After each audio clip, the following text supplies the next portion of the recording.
En este vídeo vamos a definir los problemas magnetostáticos con el programa FEM. Suponemos que ya hemos dibujado un determinado circuito magnético. Lo que tenemos que añadir ya es propiedades de los materiales.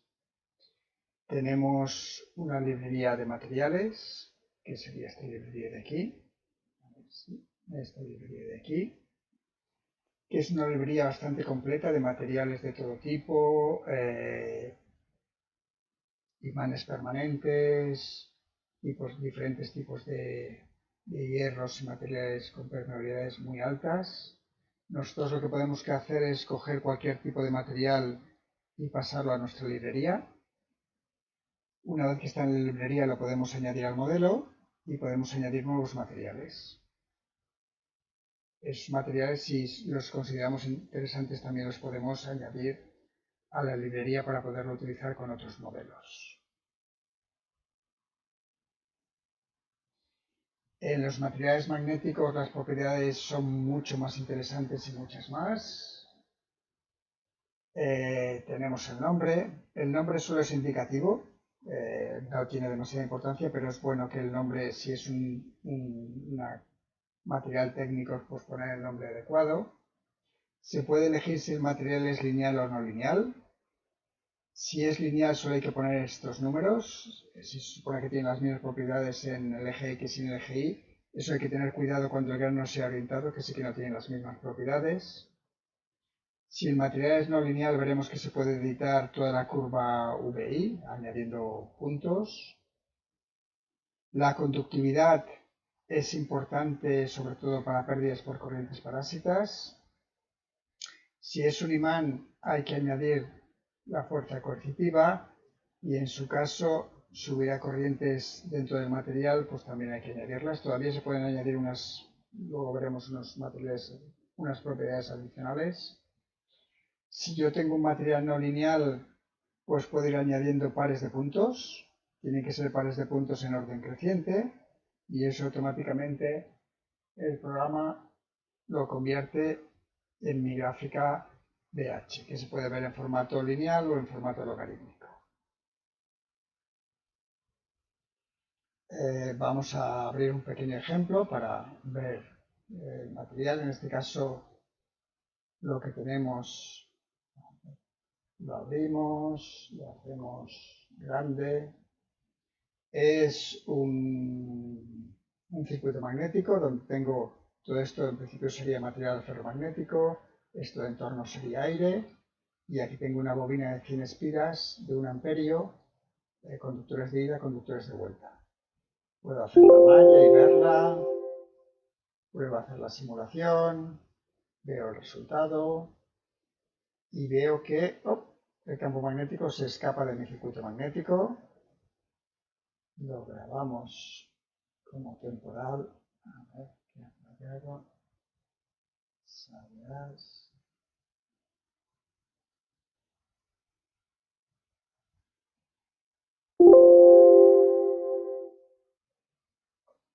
Y lo que vamos a ver es por qué mi material magnético,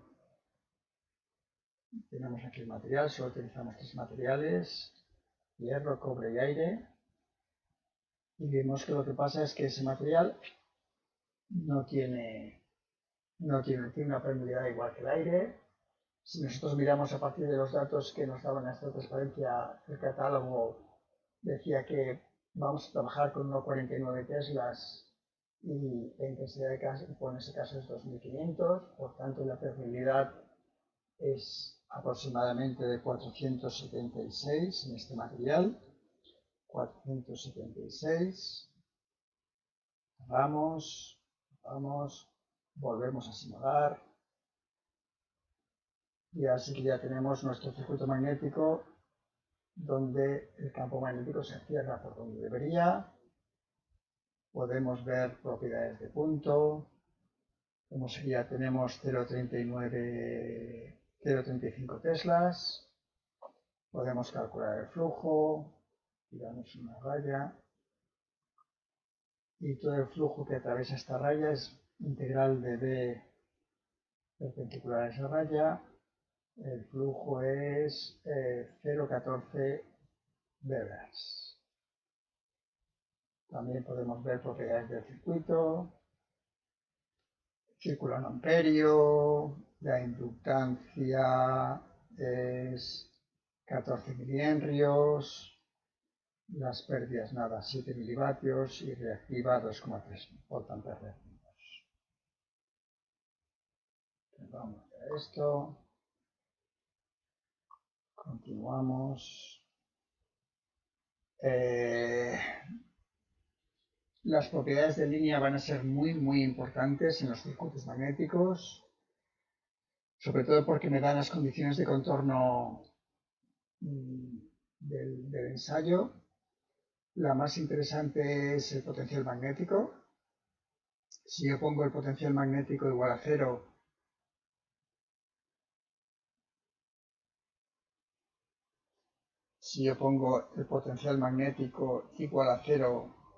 es como si fuera una pared aislante y por tanto no circulará flujo. También voy a tener unas condiciones de simetría muy importantes que van a ser la simetría periódica y antiperiódica, que me permiten, en vez de tener que simular una máquina completa, poder simular solamente un polo o un par de polos. Y después, cuando quiero ya hacer simulaciones más avanzadas, me permitirá girar una máquina sin tenerla que volver a redibujar a partir de unas condiciones de simetría en el entrehierro. Aquí vemos un poco las condiciones estas de simetría. Aquí tenemos una máquina de continua y en vez de simularla entera, lo que se ha puesto es condiciones de simetría entre esta pared, donde el flujo sale, y esta pared que el flujo entra. Estos dos trozos, estas dos rectas están enlazadas por una condición de simetría y cualquier flujo que entre por uno entra por otro. Lo mismo entre esta pared de aquí y esta pared de aquí. Y después también a nivel de detalle también se han puesto las otras paredes. Esta con esta y esta de entrehierro con esta de entrehierro. Tienen que ser rectas perfectamente iguales para que la protección de simetría se cumpla. Estas son condiciones de simetría y estos son de simetría antiperiódica, porque en un caso es un par de polos, aquí solo es un polo. Si nosotros vamos a ver un poco la importancia de esas condiciones de simetría y de contorno, abrimos este primer modelo. En este caso es el mismo circuito muy parecido al de antes, en este caso rodeado con aire. Si hacemos la simulación vemos que el campo magnético queda encerrado y simplemente no sale porque se encuentra el aire con una permeabilidad de 1. Si nosotros queremos no simular el aire y solo dibujamos el circuito magnético, nos encontraríamos esto. Es decir, parece el mismo circuito, parece que el resultado vaya a ser el mismo, pero cuando simulamos, lo que nos da es que el flujo magnético sí que atraviesa por la bobina, pero se escapa por las paredes. No hay unas condiciones de contorno bien definidas. En este caso, lo que se suele hacer es, si nosotros suponemos que en mi circuito magnético el flujo de dispersión no es importante, lo que podemos es encerrar este modelo, que sería el circuito siguiente, en unas paredes. Si yo aquí cojo cualquier pared de estas y pone contorno aislante, que en realidad son condiciones de contorno de potencial magnético cero. Todas las paredes externas tienen esa propiedad y en este caso cuando yo simulo lo que tengo es este circuito magnético que es muy parecido al de rodeado de aire. Vamos a grabar esto como temporal.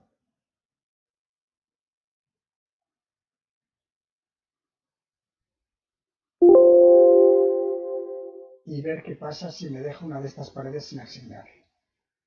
En cuanto te dejas una de estas paredes sin asignar, el flujo se puede escapar por esa pared. Si yo ahora simulo, tengo que hacerme una idea de lo que debería dar y ver que decir, oh, ¿cómo puede ser que por esta pared se escape el flujo? Pues si por esta pared se escapa el flujo, es que no está bien asignada todas sus propiedades. Seguimos con la presentación. Tengo también propiedades de punto. Las propiedades de punto pueden ser sobre todo corrientes por un punto, ¿de acuerdo? Sobre todo cuando simulemos líneas. En principio también puedo dar propiedades de potencial magnético cero. En todos los problemas en principio tiene que haber al menos un punto de potencial magnético para que se pueda resolver, igual que en un circuito eléctrico si no tienes una malla no se puede resolver, pues en los circuitos magnéticos pasa un poco lo mismo. Puedo hacer en el postprocesado, puedo hacer medidas de punto. Las medidas de punto son muy interesantes. El marcar con el cursor en cualquier punto del circuito te da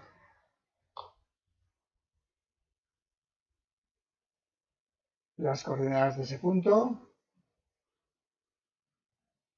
La inducción magnética en el eje X e Y si interesa, la intensidad de campo, la permeabilidad y la energía en su caso, energía y densidad energía y esto sería densidad de corriente. Si nosotros creamos una línea en nuestro postprocesado, de esa línea podemos hacer cálculos o podemos hacer gráficas. Las gráficas, pues las más normales serán estas dos, o magnitud de densidad de flujo o flujo que atraviesa una línea, normalmente para ver el flujo en el entrehierro. En este caso, esto es el flujo en el entrehierro de una máquina.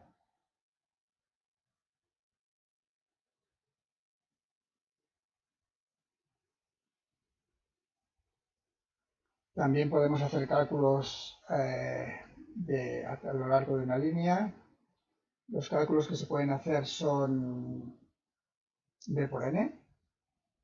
Esto es igual al flujo que atraviesa esa línea para saber el flujo en un polo. Si yo hago esta integral, lo que me da es fuerza magnetomotriz. Si yo hago una línea en torno a un circuito magnético, me da la fuerza magnetomotriz que estoy utilizando, la longitud, y estas dos de abajo que se utilizan menos.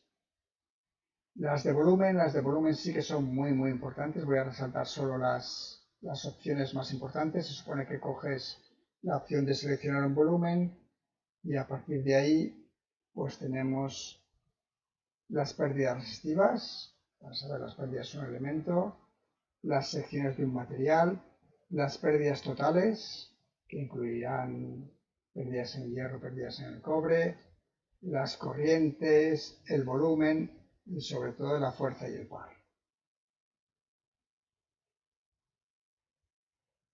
Hay otras opciones, pero que se utilizan... bueno, el par, recordar que siempre es respecto al punto 00, por tanto la máquina siempre va a tener que estar centrada a su eje en el punto 00.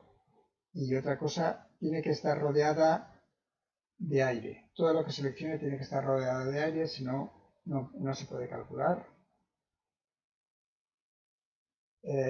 Opciones de visualización del postprocesado, pues una opción muy interesante es ver las líneas de potencial magnético, que son como si fueran las líneas de campo o las líneas de fuerza, y donde tenemos además opciones, por defecto te salen 19 líneas, pero se pueden cambiar. Aquí tendríamos justamente las líneas en un motor estando en carga. También tenemos opción de visualización por colores, donde podemos ver diferentes magnitudes. Las más habituales será la densidad de flujo y la intensidad de corriente, donde podemos ponerlo en gris o en color y cambiar las escalas. Por defecto la escala es automática, pero si queremos ver algún detalle se puede poner a escala manual. Y aquí estamos viendo densidad de flujo en un motor y podemos observar pues donde tenemos la mayor densidad de flujo sería en esta esquina del polo y lo que es súper habitual en la base del diente. Lo mismo, si en vez de eso cogemos densidad de corriente, pues podemos ver la corriente circulando en las bobinas del estator o en el rotor, en las ranuras del rotor. También podemos ver vectores, el campo magnético como vector. En este caso, ese campo magnético lo que nos serviría es para visualizar, en este caso, por decir, mira, si aquí el campo va en esta dirección, esto es un polo norte, aquí el campo va en esta dirección, esto es un polo sur. También podemos ver la intensidad de campo, para ver que donde vamos a tener mayor intensidad de campo va a ser en el entrehierro, y por tanto donde más se consume fuerza magnetomotriz. Y vamos a ver un ejemplo donde haremos todas las medidas prácticas.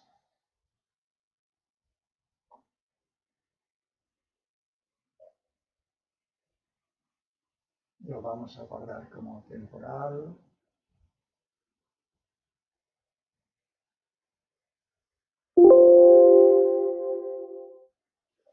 Es un motor de corriente continua, podemos ver el mallado, 15.000 nodos, podemos ver las condiciones de contorno, en el principio se han dado condiciones de contorno a la carcasa del motor para que no haya flujo de dispersión hacia afuera.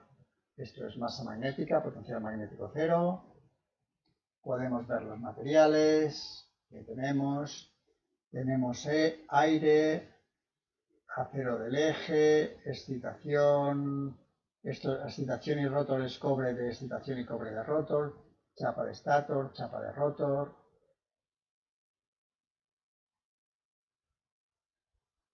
Tenemos el circuito de excitación, por el que circulan 0,16 amperios. Si vemos en detalle, o lo veremos más en detalle, pero podemos ver que en las ranuras de rotor tenemos el circuito rotor, que es cobre, con 16 conductores. En el circuito inductor, si hacemos una simulación,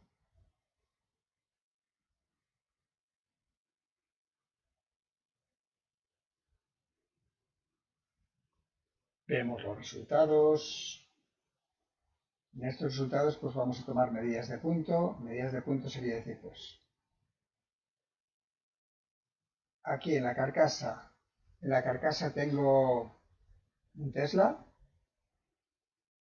y tengo una permeabilidad de 6500. Si en cambio me voy aquí al medio del diente, tengo 1,5 Teslas, estoy mucho más saturado y automáticamente la permeabilidad ha bajado de 6000 a 700, ha bajado mucho, está ya completamente saturado. Se ve simplemente por colores claramente dónde está la saturación, en los dientes. La máquina es realmente una máquina comercial, es un motor de continuo comercial y está bien diseñado. ¿Qué más podemos ver? Podemos, por ejemplo, seleccionar los bobinados de stator y ver las pérdidas. Y nos dice que hay 0,8 vatios. Podemos ahora seleccionar los bobinados de rotor y ver lo mismo, qué pérdidas hay en el cobre de rotor.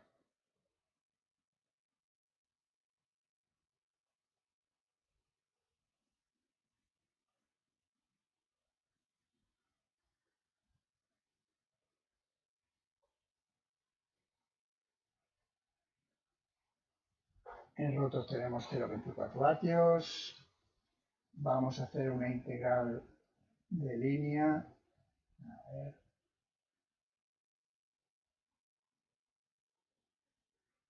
Bueno, no sé si se llega a ver, pero he seleccionado un círculo que está en el medio del entrehierro y sobre ese círculo le digo que quiero ver el flujo que lo atraviesa. Vamos a ponerle más puntos. Y aquí tengo lo que sería el polo norte. Lo único que se ve el efecto de los dientes y el efecto de la reacción de inducido, pero el polo norte de la máquina, el polo sur de la máquina. Vamos a hacer otra integral de línea.